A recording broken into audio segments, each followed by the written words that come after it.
Et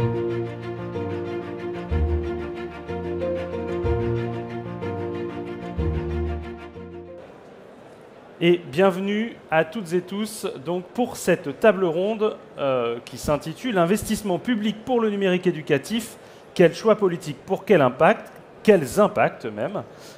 et pour laquelle j'ai la chance d'avoir des invités et eux de grande qualité que je vous présenterai dans quelques instants. Peut-être quelques éléments de contexte si vous voulez bien. Parce que c'est vrai que, vu de loin, le numérique à l'école pourrait finalement sembler être d'abord l'affaire des enseignants et des enseignantes qui sont les pilotes de leur classe et les maîtres de leur liberté pédagogique, qui sont capables d'exercer des choix souverains sur les outils qu'ils mobilisent et elles mobilisent en faveur de leur classe, en particulier en matière de numérique éducatif. C'est quelque chose de partiellement vrai, mais en réalité, qui s'intéresse au numérique à l'école sait à quel point l'investissement public y joue une part importante et mobilise les différents échelons de la puissance publique, des collectivités territoriales, on en parlera, des collectivités territoriales à l'État, en passant par le SGPI, la Caisse des dépôts qu'on a la chance d'accueillir avec nous. Voilà. Et de ce point de vue, du plan numérique pour l'école au territoire numérique éducatif, en passant par la mobilisation des plans d'investissement d'avenir, ces dernières années, vous l'avez toutes et tous constaté, ont été marquées par un renouveau régulier important des expérimentations nationales et locales en faveur d'un développement massif du numérique en éducation et pour l'éducation. Si certains, et certaines peut-être vous en êtes dans la salle, ont pu tirer leur épingle du jeu, beaucoup d'acteurs, y compris d'ailleurs les plus informés, avouent avoir du mal à s'y retrouver. En matière de gouvernance, notamment, on en parlera, et malgré un important effort de structuration locale et nationale, le défi, il reste important pour coordonner l'action de l'État, de ses services déconcentrés, des collectivités territoriales, des entreprises, notamment des entreprises de la EdTech, et des établissements scolaires. Sur le terrain, d'ailleurs, on le voit, la diversité d'intégration, d'appropriation dans les écoles, elle est telle que, pour la première fois peut-être, je ne sais pas si vous serez d'accord avec moi, à une telle échelle, les inégalités en matière d'équipement, en matière de contenu et de formation sont criantes d'une académie, d'un département, d'un établissement à l'autre. Nous poserons donc ensemble cette question à nos invités, alors que débute un nouveau quinquennat. Quelle politique publique pour quel développement du numérique en éducation ? Pour en parler, je le disais, j'ai autour de moi des intervenants et des intervenantes de grande qualité. Mireille Branger, bonjour. Vous êtes la coordinatrice nationale de la stratégie enseignement et numérique au sein du SGPI, du Secrétariat général pour l'investissement, et vous coordonnez sur cette question les investissements du plan France 2030 avec les ministères parties prenantes, ministère de l'Éducation nationale et de la jeunesse, mais pas seulement, et vous coordonnez leurs priorités stratégiques. Vous associez également au développement de cette stratégie les acteurs de la EdTech, notamment, les établissements, les élus, les organisations professionnelles, les associations, bref, l'ensemble des acteurs du domaine concerné. Bonjour à vous. Rose Lemardelet, bonjour. Vous êtes la responsable du pôle éducation de la Banque des Territoires. Elle a été créée en 2018, la Banque des Territoires. C'est l'un des 5 métiers de la Caisse des dépôts. Elle rassemble dans une même structure les expertises à destination des collectivités territoriales. Vous opérez donc pour le compte de l'État les dispositifs France 2030, dont on parlait à l'instant, via le SGPI, dans le champ de l'innovation pédagogique, du numérique éducatif ou de la forme scolaire, dont d'ailleurs les démonstrateurs TNE, je pense qu'on aura l'occasion d'en reparler dans cette table ronde. Vous êtes également un investisseur d'intérêt général dans le champ des EdTech, et beaucoup de EdTech vous connaissent pour ça, et partenaire de nombreux projets territoriaux qui contribuent à la cohésion sociale et territoriale. Philippe Ajuelos, ceux qui ont eu la chance de vous voir il y a quelques instants comme animateur, vous découvrent maintenant comme intervenant.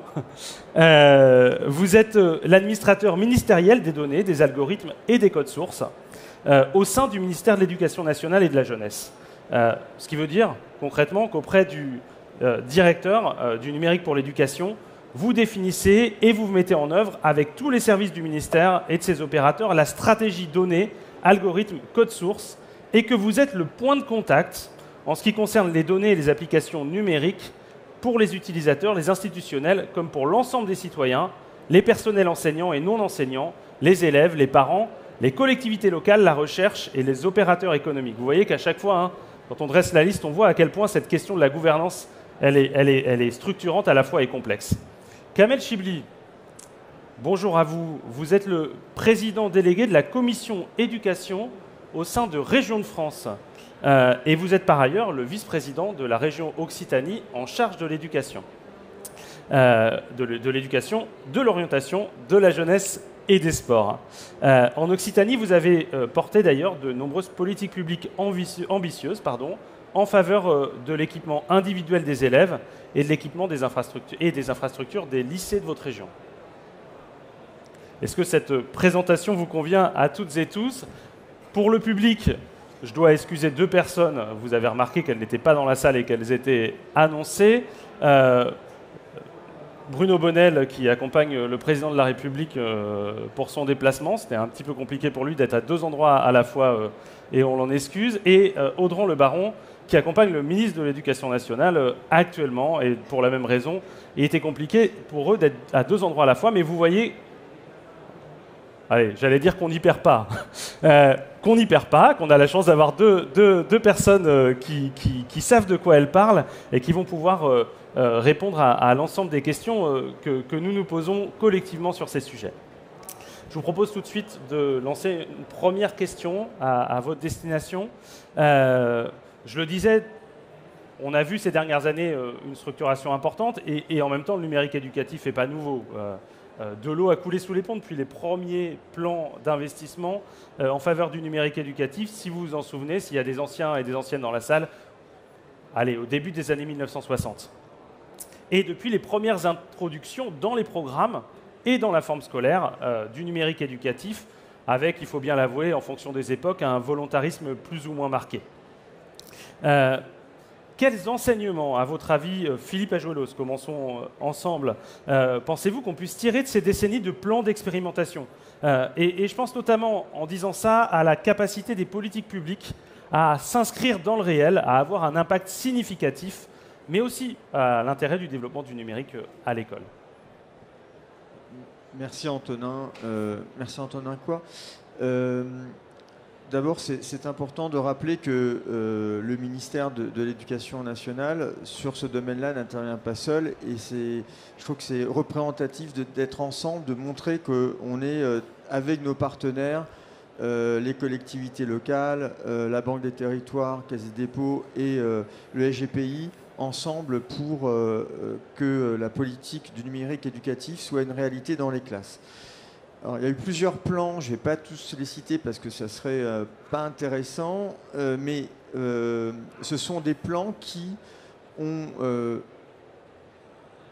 convergé vers la réalité du numérique dans la classe comme objet non seulement de maîtrise des technologies, mais aussi comme objet pour enseigner avec donc cette technologie du numérique, et qui avait plusieurs objets. Et on n'est pas dans la croyance, on est dans la conviction basée sur des recherches scientifiques. C'est-à-dire que le numérique éducatif, il apporte quoi? Il apporte la personnalisation des enseignements avec cette obligation d'universalisme de l'enseignement, de l'enseignement et de l'éducation. Il apporte aussi il permet aussi de réduire la fracture numérique et sociale des élèves, parce qu'avec l'ensemble des tuteurs intelligents, on permet à l'élève d'être suivi dans la classe et hors la classe, ce qui n'est pas donné à tous les élèves.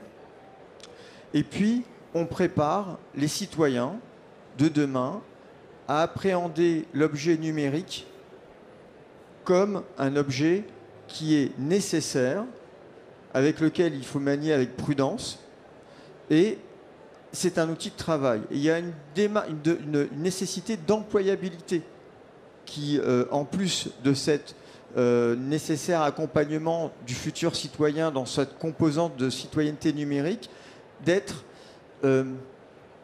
inclus dans un monde qui est numérique. On parle beaucoup de filière numérique, c'est important, mais c'est la filière scientifique, et ainsi de suite. Il y a du numérique partout.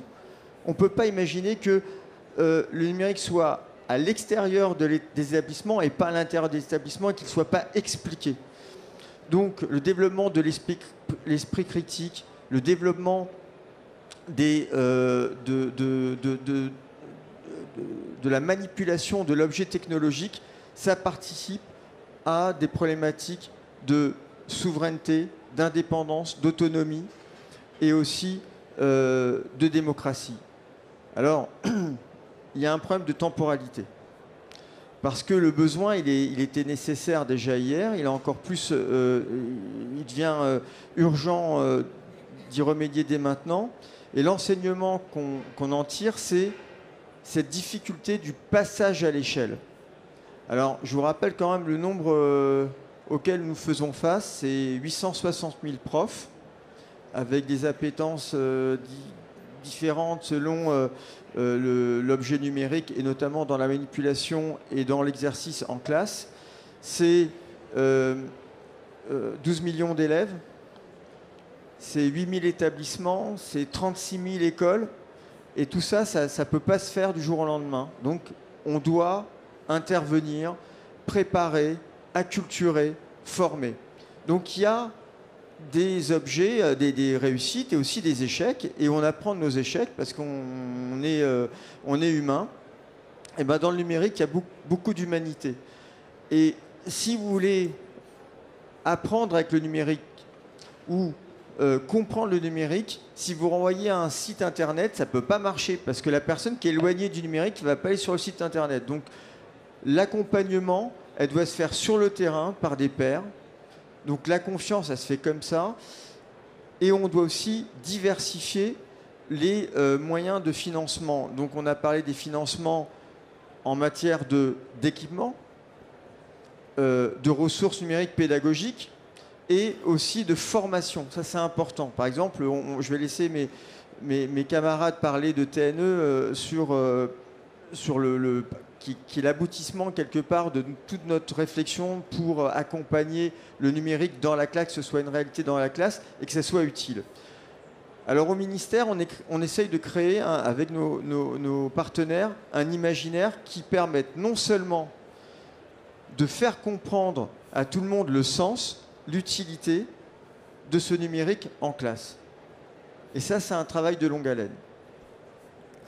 Bon, on a bien compris, en tout cas, à la fois l'ampleur du défi et l'importance du défi du point de vue du ministère de l'Éducation nationale de mobiliser le numérique dans l'école. Peut-être je vous propose d'atterrir tout de suite dans les collectivités. Kamel Chibli, vous m'aviez dit en préparation, quand je vous avais interviewé d'ailleurs, peut-être que certains d'entre vous ont pu découvrir l'interview de Kamel Chibli sur le site d'Educatech Expo. Vous m'aviez dit l'importance que vous voyez à ce que les collectivités territoriales soient impliquées davantage qu'elles ne le sont aujourd'hui dans le pilotage des politiques publiques en matière de numérique éducatif. Est-ce que vous pensez qu'aujourd'hui, la gouvernance entre l'État et les collectivités territoriales se fait au bon niveau ? Si je vous disais ça, on pourrait tous partir et tout va bien. Non, il y a encore beaucoup de travail. On va pas se mentir. Ça a été rappelé. L'enjeu est immense quand on voit les collectivités, le nombre d'établissements scolaires et l'évolution du numérique. Ce qui est certain, c'est ce que j'entends depuis tout à l'heure. La vraie question, mais elle a été un peu posée, c'est d'abord au service de quoi, pourquoi faire. Je crois que c'est la question qu'on se pose. Quel intérêt ? On a parlé de l'employabilité, oui, parce qu'on sait très bien que la question des métiers de demain, déjà d'aujourd'hui, tourne au niveau du numérique. C'est-à-dire qu'on considère, mais ça c'est des chiffres, après ils peuvent être contestés, que 80% des emplois de demain seront autour du numérique. Donc ça veut dire aussi la question de l'appréhension, la question des usages. Alors c'est assez... on est quand même dans une situation assez paradoxale. Nous étions, pour certains, Eric est là, à Ludovia, où la thématique était l'éthique et la sobriété. On ne va pas faire comme si on n'avait pas un sujet énergétique en ce moment. Et pas faire comme s'il y avait un sujet de surconsommation de la dimension numérique. Je ne parle pas dans les établissements, mais je parle globalement. La question des enfants, la question du numérique, du trop numérique, c'est un sujet qui quand même aujourd'hui est assez clivant et qui pose souci. Quand le numérique est arrivé, on a dit c'est génial parce que c'est au service du développement du savoir, partout, pour tous, la question de la fracture numérique, elle est importante. Mais qu'est-ce qu'on fait pour équiper? Parce que fracture numérique, c'est bien, mais l'équipement, c'est aussi la base. Sans équipement, il n'y a pas de lutte contre fracture numérique. C'est le choix que nous avons fait. C'est vrai que les collectivités, là, je vais parler plus au nom des régions, on a été très offensifs en la matière. On a eu cette fameuse loi de la maintenance informatique qui nous a donné beaucoup, sans compensation financière, beaucoup de responsabilités, quelque chose de nouveau, avec toujours quand même, je le dis, une divergence de fond, puisqu'il y a une problématique de lecture sur qui fait quoi et qu'il faut clarifier au plus vite, parce que ça, c'est un sujet que nous avons. Mais l'objectif que nous, on s'est donné, c'est... On n'est pas sur une compétence régalienne, on n'est pas sur une obligation, mais les régions, au-delà de la maintenance, ont considéré qu'il fallait aller très vite et loin là-dessus. Ça passe par la question de l'inclusion, c'est aussi donner des moyens pour faire en sorte que l'accessibilité pour tous et partout soit nécessaire. On a un territoire qui est vaste, qui est très divers, avec des véritables disparités. Et nous, ce qu'on essaye de faire au niveau des régions, c'est effectivement d'être assez innovant. Et c'est vrai qu'aujourd'hui, je le dis en toute sincérité, c'est que j'ai plutôt le sentiment, mais alors, excusez-moi, mais je suis toujours un peu provocateur, mais c'est très gentil, j'ai plutôt le sentiment que les collectivités sont plutôt dans une dimension, on va dire, exponentielle en termes d'investissement, et que l'État est plutôt dans une situation voilà, de ligne droite, je dirais, en tout cas en termes d'investissement, d'engagement. C'est peut-être une mauvaise lecture que j'ai, mais les ministres se succèdent, c'est un sujet que j'ai partagé avec le ministre, c'est on a besoin aussi d'être totalement partie prenante de ces projets. Certes, on gère le bâti, c'est vrai, on gère les agents qui s'occupent d'entretien, mais aujourd'hui, je peux vous garantir qu'il y a beaucoup de collectivités à l'aune de ce qui se passe sur les questions de souveraineté énergétique, se posent des questions sur revenir sur des missions qui ne sont pas régaliennes. Et ce que je disais déjà dans l'ancien ministre, je disais, attention, si vous ne donnez pas la possibilité aux collectivités d'être acteurs, de participer, de co-construire, vous allez les perdre dans cette dimension-là, parce que je prends l'exemple de notre région, on investit... on a mis en place avec les DAN, très bien, le label numérique qui permet effectivement de considérer qu'on va créer des labels numériques parce qu'on a cette liberté pédagogique qui est respectée, respectable pour les enseignants, même si ça évolue sur la question de l'usage. Mais aujourd'hui, tout lycée labellisé fait que chaque lycéen de seconde a un ordinateur de bonne qualité qui lui permet effectivement d'avoir tous les usages à l'intérieur, de pouvoir vraiment l'utiliser. La vraie question qu'on va se poser, parce que les régions sont assez offensives sur la question parfois du matériel, c'est pourquoi faire et pour quel but. Et c'est là où on a besoin d'embarquer l'ensemble du monde éducatif. C'est là où on a besoin d'embarquer l'ensemble des enseignants de ce territoire. Parce que la question de l'investissement dans une raréfication de l'argent, c'est 1 euro dépensé, 1 euro utile. Ce qui veut dire que plus on engagera cette dimension d'exploiter à bon escient l'outil qui est donné pour nos élèves, pour qu'ils puissent bien appréhender ce que c'est que le numérique et pour quel but, et qu'on puisse développer des usages. Vous savez que moi j'ai fait encore quelques tournées dans certains lycées, j'ai vu certaines filières technologiques pouvoir utiliser. Bon, il faut que l'outil soit quand même performant. Vraiment, c'est-à-dire qu'on a ouvert totalement la question de l'opportunité de découvrir tous les champs des possibles. La question de l'Internet, du numérique, c'est quand même une révolution. Bien sûr, je l'ai dit, la question de la sobriété et l'éthique est un sujet qui nous est propre. C'est comment on fait bien, mais tout en étant vigilant. Donc, juste pour terminer mon propos, les régions, comme l'ensemble des collectivités, sont très partie prenante. On est quand même un maillon de la chaîne qui est essentiel. On a besoin effectivement de partager, de co-construire. Et je le répète, c'est où on va ensemble et pourquoi on va et pourquoi. Et ça, c'est des questions qu'il faut qu'on se pose. C'est la base de tout. Voilà. Et je pense qu'il y a un sujet, et on pourra en discuter avec certains professeurs dans les lycées, même si je sais que l'État s'engage sur la formation des enseignants, je crois qu'il y a besoin encore de passer un cap, parce que moi je discute avec des professeurs et je vois le retour, parce que voilà, chaque professeur a sa méthode, a sa façon de voir les choses. Je crois qu'il y a besoin de rassurer et il y a besoin d'accompagner. Et c'est la base nécessaire, à mon avis, pour faire en sorte qu'on ait un numérique éducatif qui soit opérationnel et qui permette à nos élèves aussi, je pense qu'on a, et je terminerai là-dessus, on a un besoin de vigilance qu'on peut apporter dans le domaine de l'éducation. C'est notamment la question de l'usage. Vous avez des jeunes, des fois, en utilisant un smartphone, ils pensent qu'ils maîtrisent le numérique en utilisant la tablette. Et on se rend compte que ça n'a rien à voir entre la question d'un usage. D'ailleurs, c'est pour ça qu'on n'est pas parti sur des tablettes, plutôt sur des ordinateurs, parce qu'une tablette, grosso modo, ça a plutôt l'usage d'être quelque chose qui moins travail, qui moins connoté travail. Donc voilà, ça fait partie des choses, à mon avis, qu'il faut qu'on mette en place. Et il faut qu'on accompagne aussi, qu'on associe les parents dans cette démarche, parce que tout ce qu'on met en place, il faut qu'on associe les parents. Et nous, on a utilisé aussi cet ordi pour y mettre des applications. Et je rappelle juste, et c'est vrai que chaque fois que je dis je termine, mais là je termine vraiment, on a connu le Covid, qui nous a tous mis en grande difficulté, en grande souffrance, même si elle est toujours d'actualité, c'est la question aussi de la continuité pédagogique. Et là, on a vu collectivement les difficultés, on a vu là où il y avait une vraie dynamique des enseignants, il y a pu avoir des connexions, mais globalement, l'ENT a été quelque chose, et on a vu la force, la puissance et la place de l'ENT, même si parfois il a fallu augmenter les tuyaux pour essayer de faire en sorte que ça ne soit pas saturé, parce qu'à la base, l'ENT n'était pas conçu pour répondre à des problématiques de crise de ce niveau-là. Mais là, on voit que l'espace numérique de travail est un élément incontournable qu'il faut qu'on exploite et qu'on utilise encore plus dans nos collectivités, en lien bien sûr avec l'éducation nationale. Merci. Je reviens sur deux éléments peut-être que vous avez abordés et qui peuvent faire écho aux préoccupations, parce que vous avez finalement les bonnes personnes suite à vos interpellations dans le tour de table. Peut-être un élément sur, vous avez dit 1 euro investi, 1 euro qui a un impact finalement, si je ne trahis pas vos propos. Rose Le Mardelet, je sais que c'est un sujet à la Banque des Territoires que vous mobilisez particulièrement, cette question de la mesure d'impact. Peut-être que ça peut être un... Allez-y.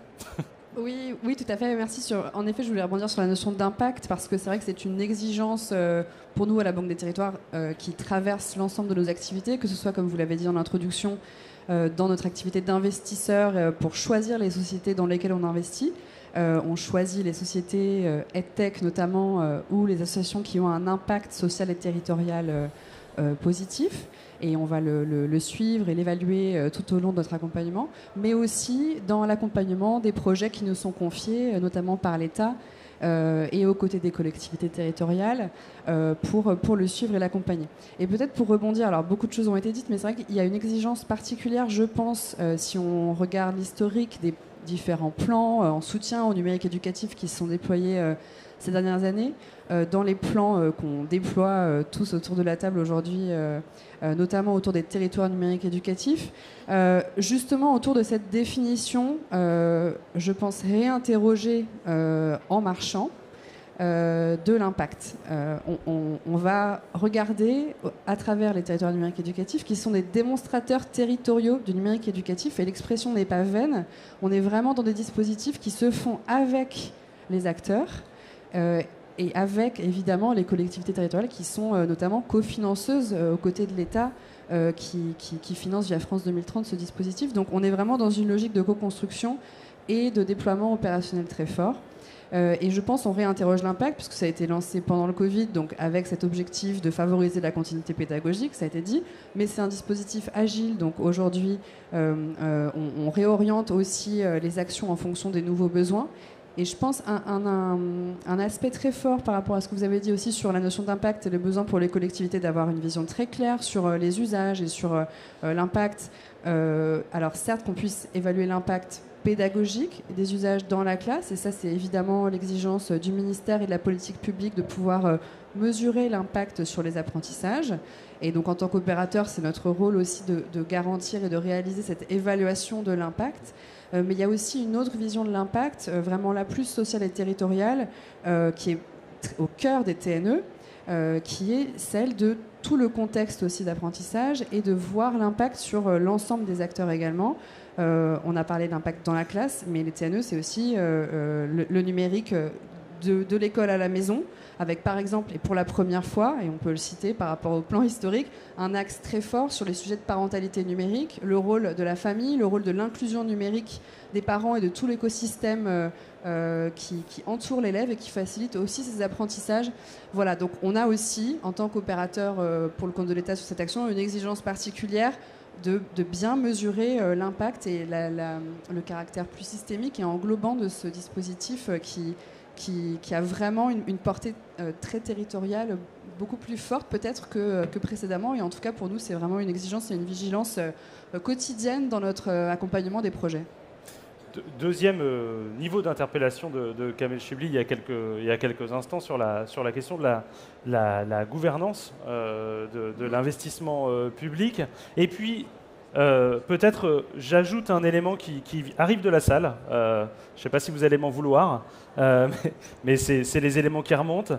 Je lis, pour égaliser avec les moyens technologiques des autres superpuissances, une solution digitale de vie scolaire, ENT, ERP, 100% européenne plutôt qu'uniquement française, et donc souveraine sur la data, on en pense quoi? Donc c'est question très précise sur la question de la souveraineté et des logiques d'investissement qui intéressent visiblement la salle, puisqu'il y a eu beaucoup de soutien à cette question-là.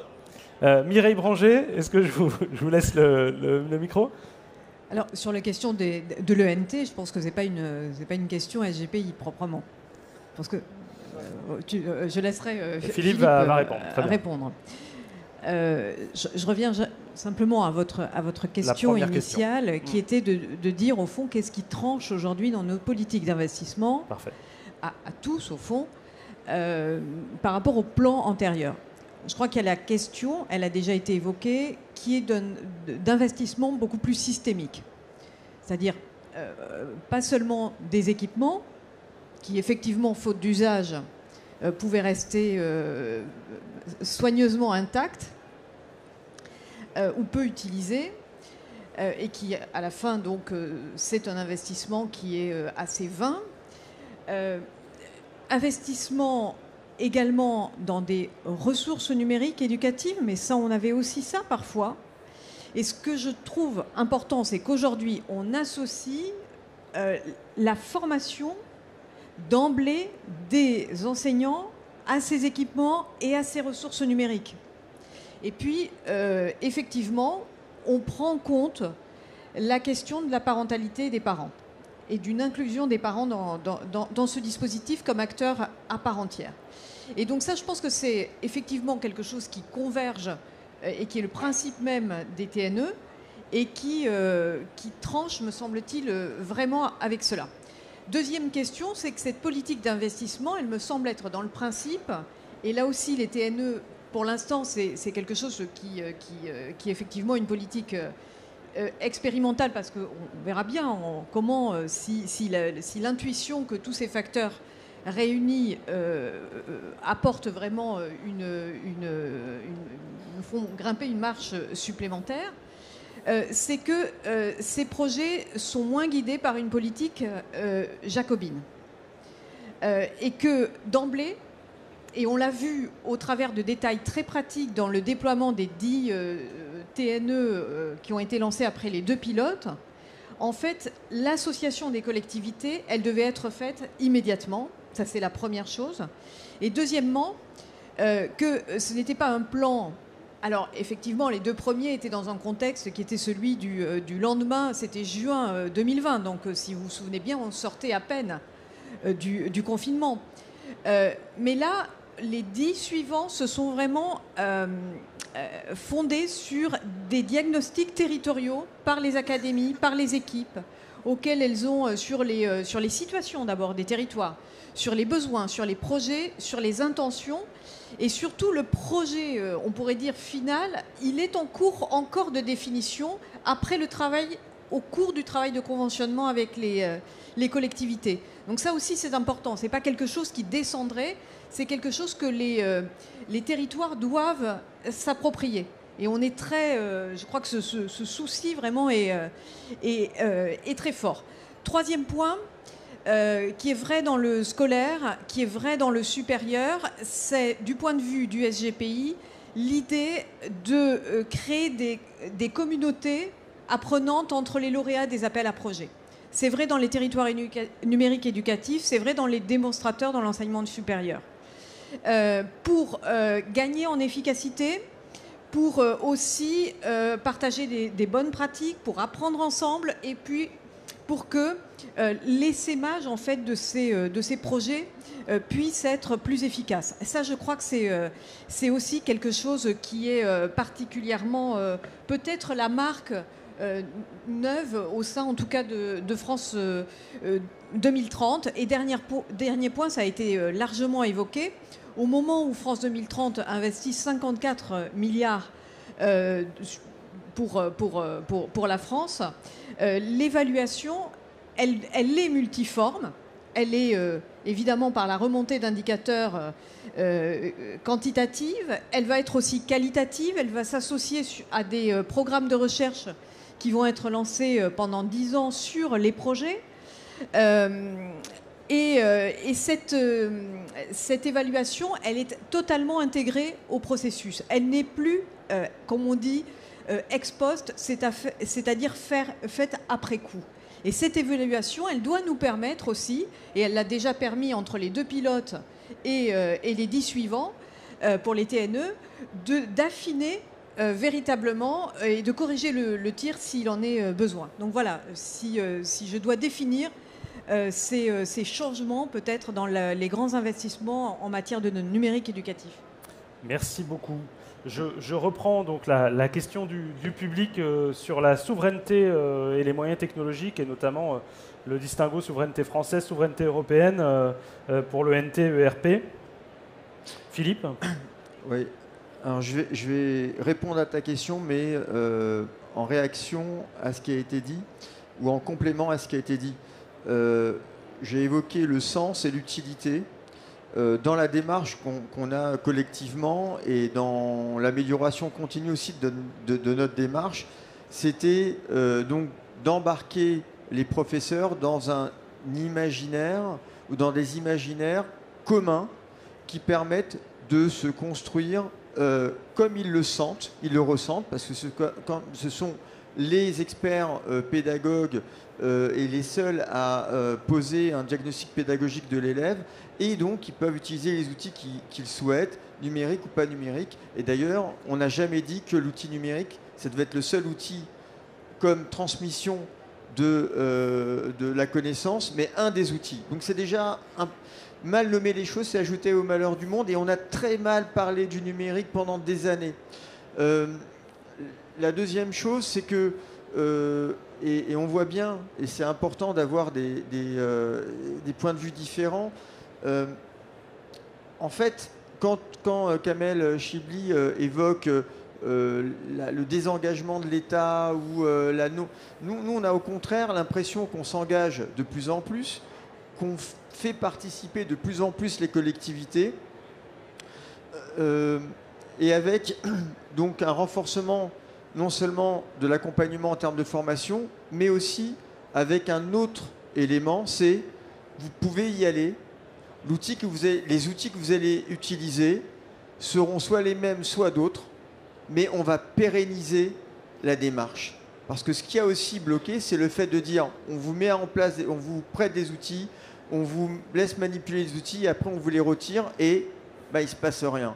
Et ça, c'est quelque chose d'inéluctable. Mais en même temps, l'idée, c'est aussi de construire un imaginaire où, sur le plan pédagogique, ça apporte, parce que le sens et l'utilité, c'est la réussite des élèves. C'est la formation des futurs citoyens. Parce qu'on oublie, mais c'est ça la réalité. Et quand on parle du numérique à l'école, c'est pour éviter l'exclusion future à l'extérieur de l'école. Donc, pour cet imaginaire-là, c'est construire ensemble un cadre de confiance qu'on a déjà mis en place au ministère de l'Éducation nationale, avec une nouvelle stratégie qui va être bientôt dévoilée et qui va rappeler l'obligation d'interopérabilité, de sécurité et aussi d'éthique par rapport à l'utilisation des outils et de leurs usages. Alors ça veut dire quoi? D'abord que tous les outils qui ne sont pas RGPD ne peuvent pas être dans notre système. C'est pas possible. Donc on peut, européen, pas européen, c'est pas le problème. Il faut que ce soit RGPD. Si ce n'est pas RGPD, deuxième étape, si des utilisations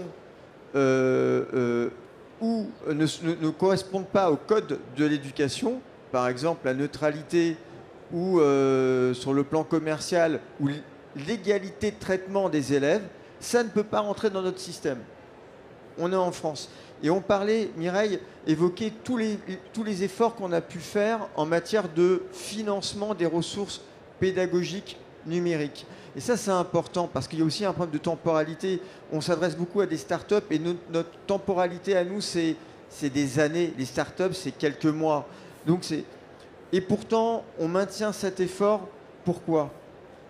Parce que avoir des solutions européennes et françaises, et je vais le dire, et françaises, c'est s'assurer que la transmission de la connaissance se fait aussi par cette inspiration, par ce qui est de nous. C'est les éléments notamment de laïcité qui ne sont pas portés par les autres pays en Europe et dans le monde. C'est le respect de notre histoire. C'est l'esprit critique, le critique de notre histoire. Quand on voit qu'il y a des entreprises chinoises qui viennent recruter des cadres français parce qu'ils disent en Chine, c'est un truc incroyable, hein, on a discuté avec une délégation indienne et une délégation chinoise. Les Chinois disent, quand on parle à un cadre chinois, il dit oui. Il n'ose pas dire non aux responsables, aux supérieurs. Et malheureusement, la boîte va dans le mur. Alors qu'en France, c'est le contraire. Alors on nous le reproche souvent d'être un petit peu, avoir l'esprit de contradiction. On ne peut pas être en accord avec soi-même quand on a l'esprit de contradiction, c'est vrai. Mais en tout état de cause, on a cet esprit et on doit le maintenir. Et c'est un élément non seulement de liberté pédagogique, mais aussi de démocratie. Alors, pérennité des actions. Là, c'est ce qu'on essaye de faire ensemble et collectivement. Donner du sens, former les profs et aller sur le terrain. C'est ce qu'on essaye de faire dans le cadre des TNE, avec des succès divers. Mais moi, je regarde les stats, parce qu'on parlait de la partie data. Avec le SGPI, on est en train et dans le cadre du programme prioritaire d'équipement prioritaire de recherche, on est en train de mettre en place la plateforme des données de l'éducation qui va avoir pour conséquence de rassembler, ou en tout cas d'identifier l'ensemble des données des élèves, des profs, des administratifs de l'éducation nationale qui participent au service public de l'éducation nationale, qui sont soit produits, soit collectés par des opérateurs publics ou des opérateurs privés, et de s'assurer que ces données soient utilisées, manipulées pour le bien commun, et dans le cadre non seulement de confiance du ministère, dans le respect de la protection des données et dans notre cadre éthique. Je reviens sur une deuxième petite question du public très précise. Peut-être que la réponse sera « on ne sait pas », mais si la réponse est « on sait », je sais que ça intéressera beaucoup de monde. Vous êtes visiblement nombreuses et nombreux à arriver ici avec des attentes explicites. Donc je pose la question telle qu'elle est posée et qui aujourd'hui recueille l'assentiment maximal. Quelle mise en opération du Fonds d'innovation éducation de 500 millions d'euros annoncé par le président de la République en juillet dernier? Qui tente la réponse? Encore Philippe? On pourrait... Non, mais Kamel est intéressé par la question également. On pourrait tous répondre. Alors d'abord, ce qui est intéressant, c'est la démarche. Là, on est dans une démarche plutôt descendante, hein, avec une acculturation des efforts avec des partenaires. Le Fonds d'innovation pédagogique a cette particularité, c'est de mobiliser les chefs d'établissement, les équipes pédagogiques, les équipes administratives des établissements pour justement changer le quotidien au sein de leur établissement. Et quand on parle d'innovation pédagogique, on a en tête évidemment, parce qu'on a entre nous des innovations numériques, mais il n'y a pas que des innovations numériques. Nous, on a à la direction numérique pour l'éducation, on a énormément de projets qui sont dans le numérique, heureusement, c'est notre ADN, mais aussi avec un accompagnement qui n'a rien à voir avec le numérique. Je pense à Archiclass et d'autres projets. Donc, ce qui est intéressant, c'est d'abord qu'il y ait une mobilisation au niveau de l'établissement, une reprise en main de leur destin, quelque part, puisqu'on a un destin commun. Et ensuite, projet par projet, financer, mais essayer quand même de conserver une direction, pour être sûr que tout ça ne nous échappe pas et que ça aille pas dans n'importe quelle direction. Donc ne pas brimer l'expression du terrain et en même temps essayer de renforcer les politiques qui ont été menées avant et qui vont dans le bon sens. on sait quand on pourra déposer des projets dans le fonds d'innovation. Ça atterrit quand le fonds d'innovation? D'accord. Je crois qu'il y avait une question précise un peu comme ça aussi, sur l'atterrissage. Mais il y a une plateforme qui actuellement est en place et qui a deux vocations, qui est mis en place par le ministère de l'Éducation nationale, de la jeunesse et notamment par la direction de l'enseignement scolaire. Donc une plateforme qui permet non seulement d'accompagner les établissements qui souhaitent proposer donc des projets. Je ne vais pas dire le chiffre parce que mais c'est par milliers que les projets nous arrivent. Et la deuxième chose, c'est ensuite d'évaluer, d'accompagner ces porteurs de projets au niveau local. Donc c'est en cours. Vous pouvez aller sur la plateforme de la DGESCO, enfin du ministère, j'ai un trou de mémoire parce que je ne pensais pas être interrogé sur ça, mais qui relève du CNR. Et donc vous faites CNR éducation et vous allez tomber sur notre page. Allez-y, vous pouvez rebondir. Juste un commentaire, c'est pas pour répondre à lieu et place, parce que je me charge pas de gérer cette enveloppe conséquente, mais juste pour dire sur cette question d'innovation, on a quand même un certain nombre de collectivités en lien avec les chefs d'établissement dans chaque département qui sont quand même très engagés sur des questions d'innovation. Et je pense qu'il n'est pas inintéressant d'ailleurs de recenser via les régions, je pense des exemples très concrets, l'innovation au service de l'information des métiers par exemple, il y a beaucoup de sujets là-dessus. On est dans une période quand même particulière puisqu'on a parlé que notre objectif c'est quand même de s'occuper de nos jeunes, de leur émancipation et qui deviennent des citoyens. Il y a quand même la question de la valorisation des filières métiers, des métiers, comment aider aussi quelque part ces jeunes à bien comprendre les métiers en lien avec la question de l'orientation, ça c'est le premier point. Et le deuxième point qui est lié finalement, et nous on a expérimenté pas mal d'initiatives d'ailleurs, qui marchent très bien, qui correspondent à mon avis à ce fonds d'innovation. Quand on valorise notamment les métiers de la restauration, je ne vais pas faire de la pub sur Masterchef, les trucs comme ça, mais dans des filières professionnelles où il y a le métier de la restauration, on a mis en place des outils innovants qui permettent notamment dans des restaurants pédagogiques à des élèves qui sont en train de concevoir un repas de pouvoir être vus via des applications, via du numérique. Ça valorise les filières, ils se sentent vraiment valorisés eux-mêmes. Je rentre dans les détails, pardonnez-moi, mais c'est juste pour que ça parle. C'est des exemples, au même titre que les casques virtuels sur beaucoup de sujets. On a vraiment, je pense qu'on n'a pas attendu cette situation, le fond en tout cas c'est très bien qu'ils viennent, mais je pense qu'il est nécessaire de faire la connexion parce que des initiatives locales, y compris dans les territoires ruraux ou de montagne éloignés pour des petites écoles, il y a des choses extraordinaires qui se font par l'initiative d'enseignants en lien avec les collectivités et parfois c'est faute de moyens. Moi je ne peux que saluer s'il y a de l'accompagnement en investissement parce que je passe mon temps à pleurer en considérant qu'on n'est pas suffisamment accompagné sur la dimension investissement. Parce que l'investissement, je rappelle, sur certains sujets, ce n'est pas une obligation de la collectivité.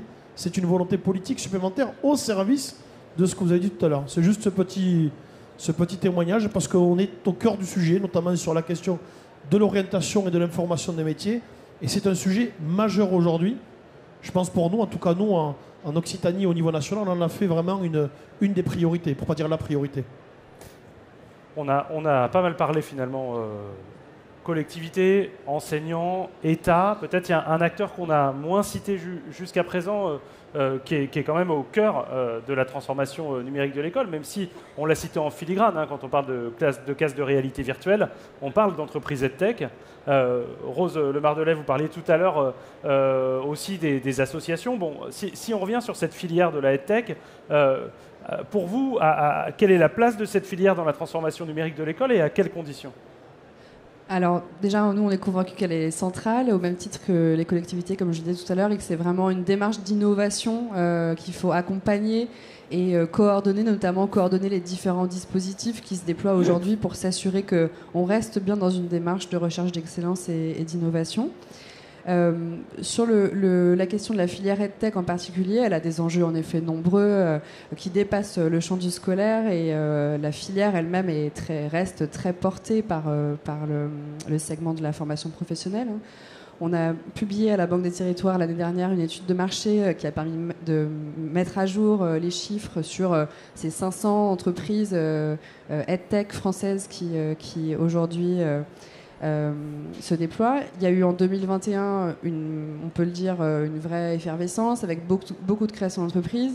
Le passage d'un cap un peu symbolique du milliard avec 1,3 milliard de chiffre d'affaires réalisé par la filière. Donc il y a un peu un contraste entre à la fois cette vision d'effervescence et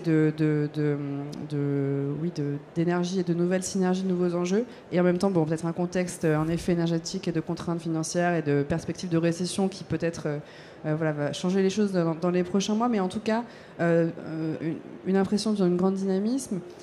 Et pour revenir à la question de l'investissement public, une filière EdTech française qui reste finalement assez soutenue, puisque 45% des entreprises françaises ont bénéficié, donc près de la moitié, c'est presque 1 sur 2, a bénéficié d'un financement public. Et en même temps, notre étude a montré aussi un manque d'accompagnement et d'aide pour certaines entreprises, celles qui sont à fort impact, notamment avec des outils à destination des enseignants ou pour les élèves atteints de handicap ou 10, etc. Les entreprises situées hors de Paris, et celles sur le champ scolaire. Donc on voit qu'on est en plein dans le sujet. Et donc il y a encore un besoin d'accompagnement aussi de la filière. Et donc par exemple, pour revenir aussi sur la notion de complémentarité peut-être d'investissement et d'accompagnement à l'investissement, à la Banque des Territoires, on intervient, donc je l'ai dit tout à l'heure, sur l'accompagnement des projets qui sont en début de chaîne de valeur pour tester vraiment dans l'innovation des expérimentations et des nouvelles manières de faire. Nous, en tant qu'investisseurs, on vient ensuite financer de l'amorçage pour certaines sociétés. Et on a lancé, dans le cadre de la crise, et en s'appuyant sur cette analyse des besoins dans cette étude de marché qu'on a publiée avec EdTech France et EY Parthenon, je ne l'avais pas cité, un besoin d'accompagnement pour les plus petites structures. Et donc on a lancé un accélérateur qui s'appelle Passerelle, donc qui incarne bien cette volonté qu'on a de créer des liens toujours et encore entre le monde public et le monde du privé, les acteurs de l'État, les services déconcentrés et les collectivités territoriales, pour accompagner au mieux les besoins des acteurs de terrain et accompagner aussi les startups à se développer dans le bon sens et pour des bons usages. Voilà, pour citer qu'un exemple aussi de la complémentarité des interventions, et je pense qu'il y a une exigence assez forte qu'on a de chercher toujours l'innovation et encourager l'innovation, mais en même temps à ne pas recréer, repartir de zéro et s'assurer qu'on progresse collectivement aussi dans l'accompagnement qu'on propose. Mireille Branger, peut-être en préparation de cette table ronde, vous insistiez sur l'importance un peu structurante des EdTech dans la transformation numérique de l'école. Alors, à la fois leur importance structurante, je confirme l'idée que dans l'investissement, c'est une des priorités, l'investissement dans la filière EdTech de la stratégie nationale enseignement et numérique de France 2030. Mais ce qui est important, c'est qu'effectivement, on puisse établir une complémentarité des moyens d'investissement. Ça ne sert à rien que tout le monde investisse sur le même segment, dans les mêmes modalités. Donc ça, je pense que c'est vraiment, comme Rose l'a dit, extrêmement important. Ce que je voulais dire, il y a deux choses. Une chose peut-être très, très concrète, donc on a besoin d'améliorer peut-être encore plus pour les EdTech la visibilité des dispositifs d'investissement qui sont très nombreux, finalement. Leur coordination. Je pense qu'il faut que les EdTech comprennent bien aussi les usages et les contextes réels d'utilisation des ressources et des outils. Parce que c'est vrai que sur le papier, ou en chambre, si on peut dire, des dizaines et des dizaines de EdTech ou des centaines de EdTech proposent des choses géniales.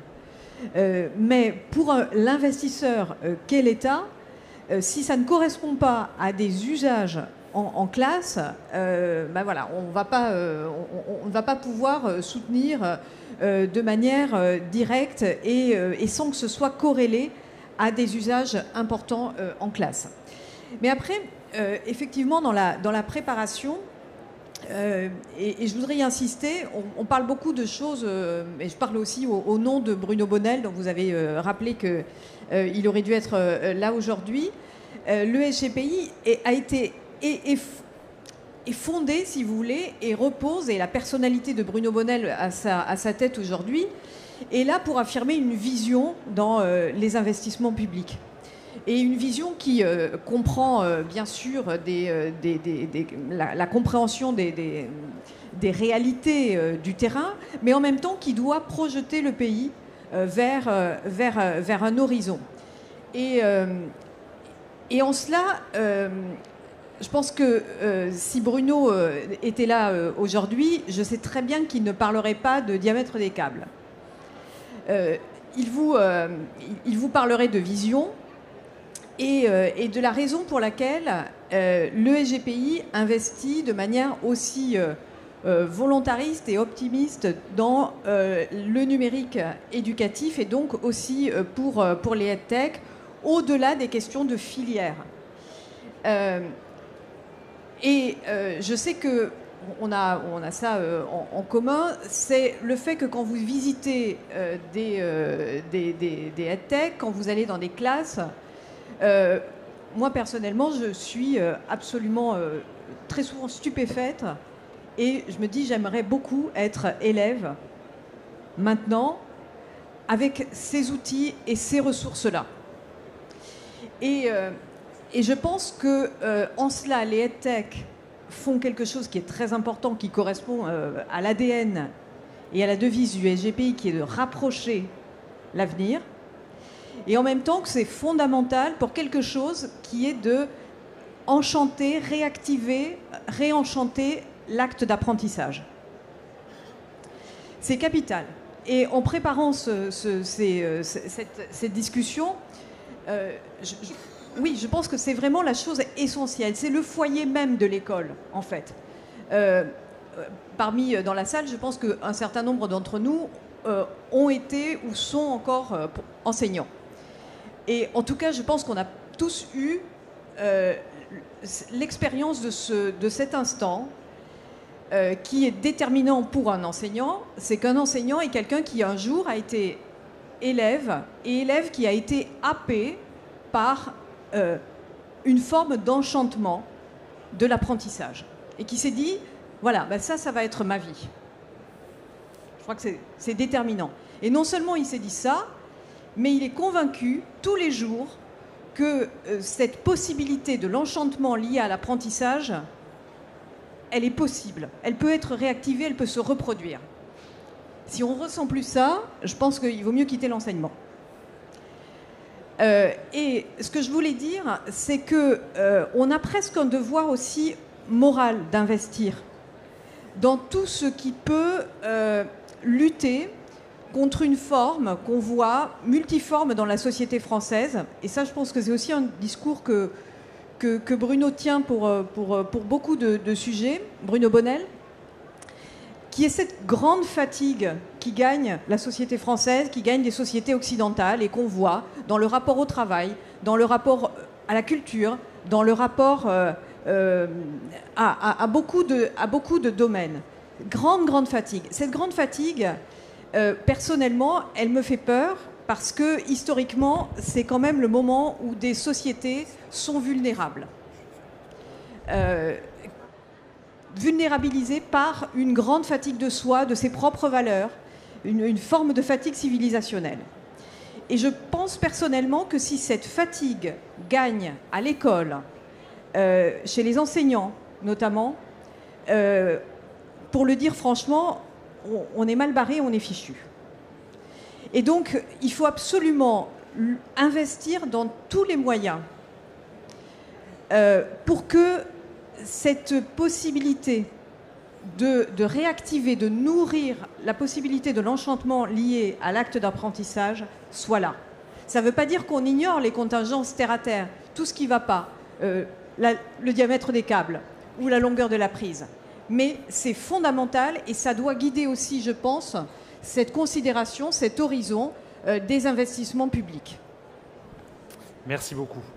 Il nous reste, selon le prompteur, 1 minute 38. On va dire peut-être une question plus personnelle à vous poser. Vous êtes tous et toutes à votre place, mais vous êtes aussi tous et toutes citoyennes et citoyens, et vous êtes depuis longtemps des experts et des expertes du numérique éducatif. Si aujourd'hui, puisqu'on a le ministre de l'Éducation nationale qui circule dans les travées d'Educatech, du salon, si vous le croisiez et qu'il vous demandait finalement une chose qu'il faut absolument ne plus faire, en matière d'investissement public notamment, et une chose qu'il faut au contraire mobiliser, faire, vous avez quelques secondes pour lui répondre, qu'est-ce que vous lui dites ? Qui commence ? Moi, je suis plus à l'aise, je peux plus lui demander des choses. Non, je plaisante, mais non, très rapidement, puisqu'on a 10 secondes, je dirais ce que j'ai dit depuis tout à l'heure, c'est-à-dire, j'ai entendu d'ailleurs la partie, ce que vous avez dit sur la dimension, tout ce qui touche les classes et la pédagogie. Nous, l'investissement que l'on fait aujourd'hui au quotidien ne fait pas de distinguo, clairement, c'est-à-dire que on pourrait se poser la question, quand on achète des manuels scolaires à la destination des élèves, ce n'est pas une compétence région, c'est des livres pédagogiques au service des élèves pour des questions de continuité, de gratuité et de possibilité à ce que chaque élève puisse bien sûr ne pas être discriminé sur le plan de sa situation sociale pour l'accès à la scolarité. Donc ce que je demanderais quelque part, mais c'est un peu un lien à ce qui a été dit depuis tout à l'heure, c'est encore plus d'accompagnement, encore plus d'écoute. Venez à nos côtés sur les territoires, sur les financements autour de l'innovation. Travaillons ensemble pour qu'on ait une société, j'ai entendu vos alertes, plus apaisée, avec peut-être sûrement un partage des expériences. Et faites confiance au territoire. Et ne faites pas que faire confiance, on a besoin aussi d'accompagnement, puisque nous, les collectivités, on est parfois en situation... Le quoi qu'il en coûte n'existe pas chez nous, pour être clair. Et donc, on a besoin d'accompagnement. Et donc, faites confiance au territoire et accompagnez-nous physiquement, financièrement, sur des investissements qui engagent l'avenir de notre territoire et de notre pays, finalement. Voilà. Pardonnez-moi, je fais un peu de la popole, mais voilà, c'est ce que je dirais au ministre, mais j'ai eu l'occasion de lui dire et je lui redirai. Parfait. Allez, Rose Le Mardelet. J'aurais dit faire confiance. On a beaucoup parlé du cadre de confiance, le besoin d'avancer ensemble, donc sans évidemment donner de leçons sur le passé ni sur l'avenir, mais en tout cas garder à l'esprit cette recherche de l'impact social et territorial dans la classe, mais aussi dans et avec les territoires, puisque c'est notre cap, en tout cas, à la Caisse des dépôts. Mireille Branger. Alors, je suis sûre qu'il en est convaincu, le ministre, et puis de toute façon, il va en être encore plus convaincu aujourd'hui. Et nous en sommes tous convaincus. Mais surtout, ne pas considérer, on l'a dit, le numérique éducatif comme acquis. Parce qu'on voit les élèves sur TikTok.